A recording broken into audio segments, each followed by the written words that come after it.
I'm Tyler Chrestman. Welcome to the Chrestman Conversation. We're going to do something just a little bit different today. We're going to do not news, not anything that's going on in the coronavirus world. I'm sure everyone is so oversaturated with that information right now. We don't need to talk about it here, at least at the moment. What instead we're going to talk about is a little bit of philosophy. We're going to talk about what is the role of government. This is going to be a little bit abstract, a little bit different than what we're normally doing here on the podcast, but we're going to just give it a shot. We're going to talk about something because twice this past week I've gotten into conversations with people about what the role of government should be.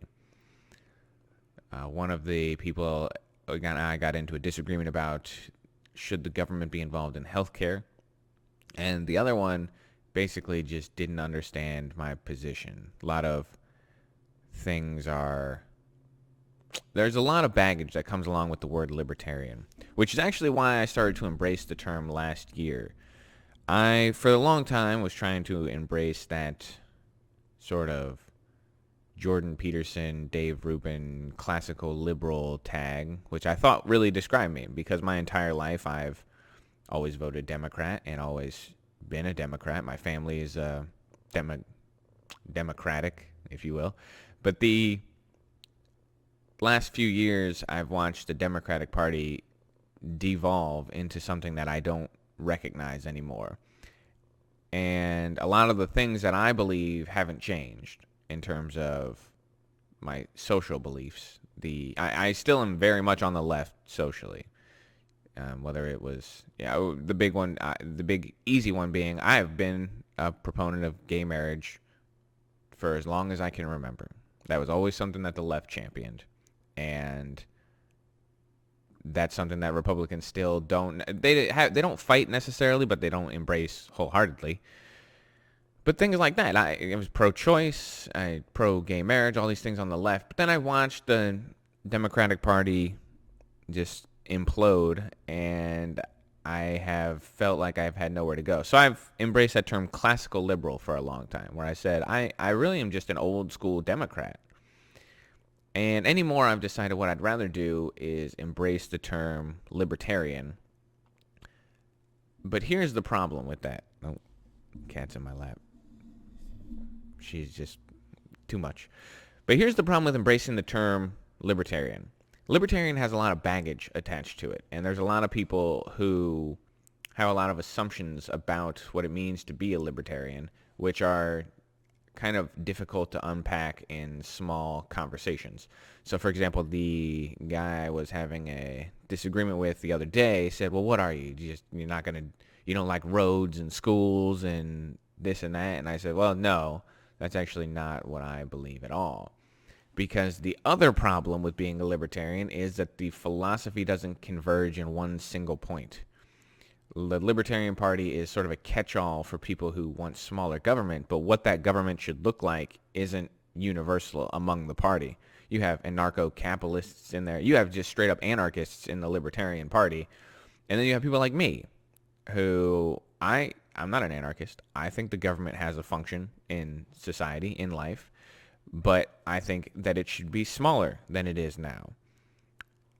And so that leads to the obvious question, well, what do you believe government should do? And this is an interesting one. This is actually an interesting question that there could be a lot of interesting discussion about. I think government should be as small as possible because I think the government was built not to give you rights, but to protect your rights from being trampled on. So the government doesn't give you anything.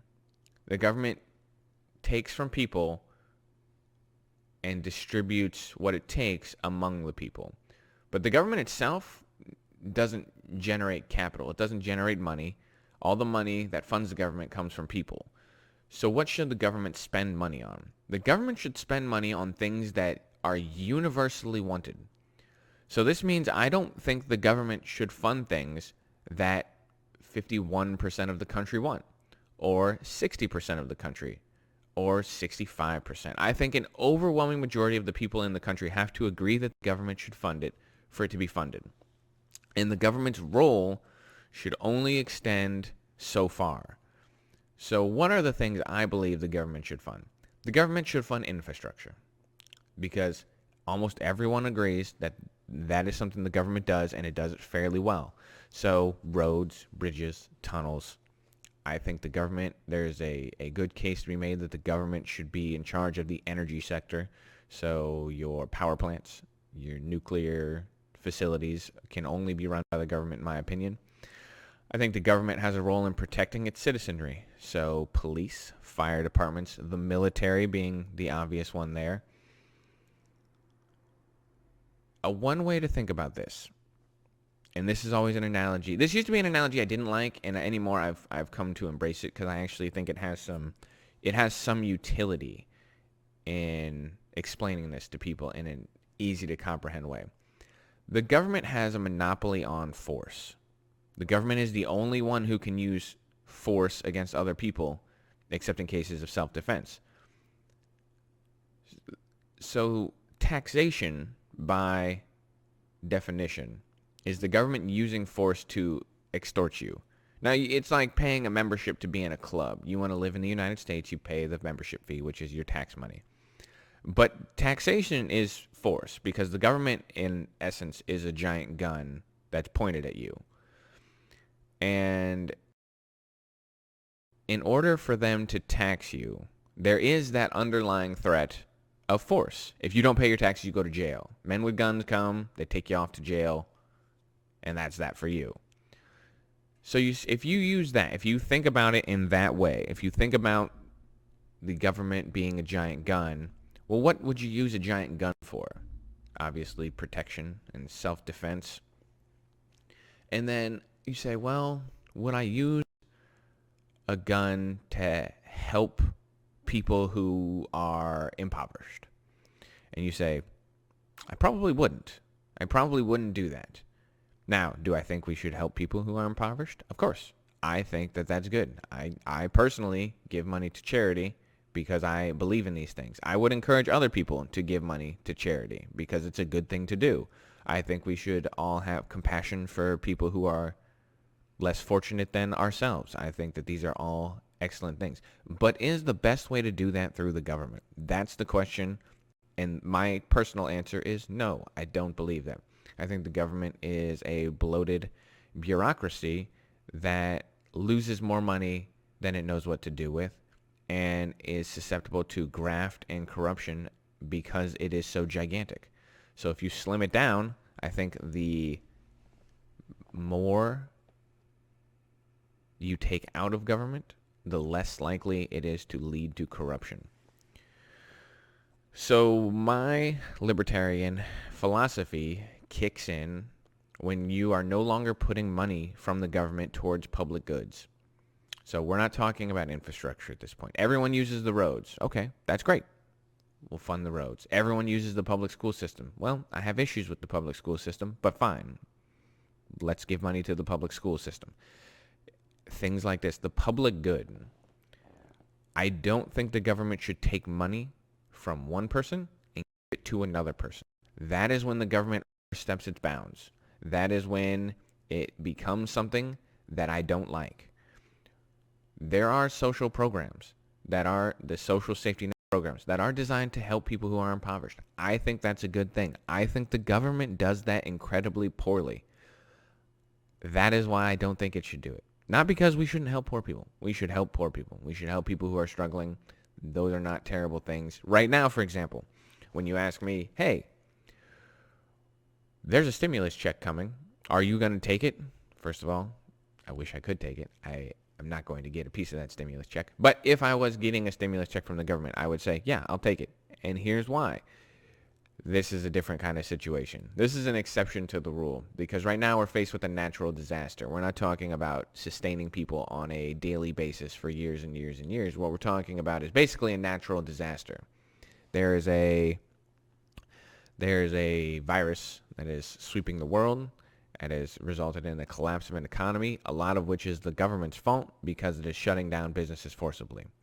Now, then when the government comes and slaps you, which is what happened if you're a business. Now, they're doing it for the good of the business, and the people, but the government is coming and putting their thumb on the business, then the government has to make restitution for that, which is what the stimulus check is. So it's a little bit different. And before anyone questions me and throws that back at me, I just thought I'd clear that one up. But in general, the government taking money from someone to give to someone else is playing favorites in a way that I don't agree with. I don't like it. I don't think that it is the role of government to decide who is the haves and who's the have-nots, and then to give money accordingly. That's really not what their role is.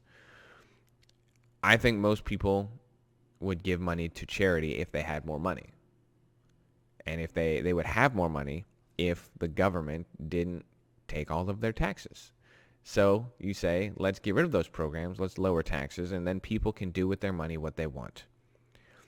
The reason why this is a better system is because at this point you no longer force people to do things against their will. Here has always been my moral case about taxes.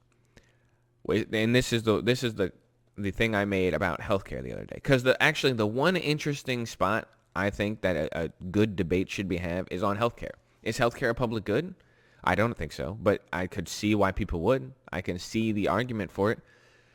So you say, okay, healthcare, if it's not a public good, but we should fund everyone because we want everyone to be healthy. What do we do in that situation? And I say, well, I still don't think everyone's entitled to the services of other people. There's a difference between going to a doctor and building a road. Now, to build a road, you engage the services of people. You have to hire construction workers to come pave that road. But you're not actively engaged in services when you go and use that road. And that is a big difference. But my point about this is this. In order to make the case that the government should fund something, someone has to explain to me the morality of it. Now, I think if you want healthcare to be universal, if you want everyone to have healthcare, I say that's great. I think everyone should have healthcare. That's awesome. You have to then explain to me why you get to take my money to fund your idea. That is always the moral case. If I don't want it, if I personally don't want universal healthcare, if I say I don't agree with it, then explain to me why, because you want it, you think it's okay to take my money to pay for it. Now, you could make a moral case that it'd be good for me to do, and I might not even disagree with you, that it would be good for me to help give poor people healthcare. But you have to tell me why it's okay for you to take my money to do it when I don't want to do it. Now, the idea we all live in a society and we all should band together, and if you live in the country and the majority of the country wants to do it, then blah, blah, blah, that doesn't hold up in the moral case. That might be how it works, but that doesn't make it moral. There are ways that our country works that are immoral. And if you look through history, no one would deny that. The fact that the majority of people want something doesn't make it moral. It doesn't make it okay. That is why I've said that the only things that should be funded by the government are things that almost everyone agrees on. So if you took a poll of the United States, I don't have numbers in front of me, but I'm going to make some assumptions right now. If you took a poll about education in the United States, should the government fund schools? My guess is 95% of people will say yes. Because even most libertarians say yes to things like that. My guess is it's well over 80%. My guess is it's over 90%. The same would probably be said about roads. You have certain people who think that all the roads should be privatized. I'm not one of those people. I think that roads should be funded. I think that is actually a role of government. Infrastructure is good. So if you took a poll of the United States, how many people think the government should be responsible for roads? The overwhelming majority of them, above 90, surely. So things like that everyone agree on, no problem. That's the role of the government. Should the government fund the military? 99% of you will say yes. That is, even the libertarians say that's actually the role of government. Should the government fund the police? Probably a similar number. So you have things like that, which are everyone wants. And then you have something like Medicare for all. And you look at polling on that, and it is so divisive and so split. And then you say, well, what if 51% of the country wants it? Does that make it okay to then force it on the other 49%? My argument is no, it doesn't. And the reason why our government is structured the way that it is, and this goes back to talking about the Electoral College as well. The reason we have an Electoral College is because the government does not want the tyranny of the majority. They don't want 51% to tell 49% what to do. That's why in order to get anything done, a constitutional amendment, for example, you need 2/3 majority in the Senate. That is very difficult to accomplish most of the time. It's the reason why in the 200 and something years that we've been a country, there have only been 27 amendments? I have to look that up. 27, I think. But it's the reason why our government is structured the way that it is. They don't want things to be done easily in the government. They want it to be difficult because they wanted it to be an overwhelming majority. And the reason is because I don't know. The problem is a lot of people think they know what's best for other people, and they don't. It's a mistake to make. It's a mistake to think that. It's a mistake to think that you know best for other people. Because you do not. I don't know best for other people. I don't. I run my own life. I make my own choices, and I live to the best of my abilities. But I make mistakes for myself, and I know me better than almost anyone. If you think you can make choices about my life better than me, you're mistaken. I don't think I can do that for you. I don't think you can do that for other people. So when you tell me what other people need to live successful lives, it shows a small bit of ignorance on your part. Well-intentioned, but misplaced. That idea that you know best for other people. You don't know what it's like to be, obviously, in this situation you might, but most people don't know what it's like to live someone else's life, the choices they've made, the things that they've had to endure, and what will help them get out of it. You can theorize, you can make assumptions, we can look at data, which is what I always enjoy doing. And that's actually a good demonstration of why most of these programs are terrible. If you look at the things like welfare and affirmative action and all these government programs that were well-intentioned, they have had negative to net zero effect on doing what they initially intended. We can look at all that stuff, but we can't make choices for other people, and we can't pretend that we know what's best for other people. That's the important thing. That's actually the libertarian philosophy at its core. I don't know what's best for you. You have to make your own choices, and I won't make choices for other people. So I'm not going to take someone else's money and give it where I think it should go. That's not my responsibility. That's not my right. That's not a moral thing to do. So I don't do it. And that is at its core what it means to me to be a libertarian. I don't know what's best to do with other people's money. I think they know what's best.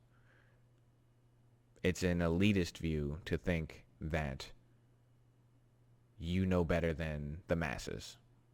And if you can look at 350 million people and tell me that you know how all of them should spend their money, well, I would encourage you to rethink that, because you don't. The 350 million people would probably be better served with their own money and their own say. 50 million of them want to spend their money on healthcare. Well, that's great. Doesn't mean it should be done, because it doesn't mean you should take the other 150 million people and forcibly spend their money against their will. That's not okay. Overall, that's a brief summary. That's a brief summary of the libertarian philosophy. And we're going to do these every once in a while. We're just going to take a backseat on the daily news, and we're going to instead focus on philosophy and why we believe the things we do, as opposed to just the things we believe, here they are.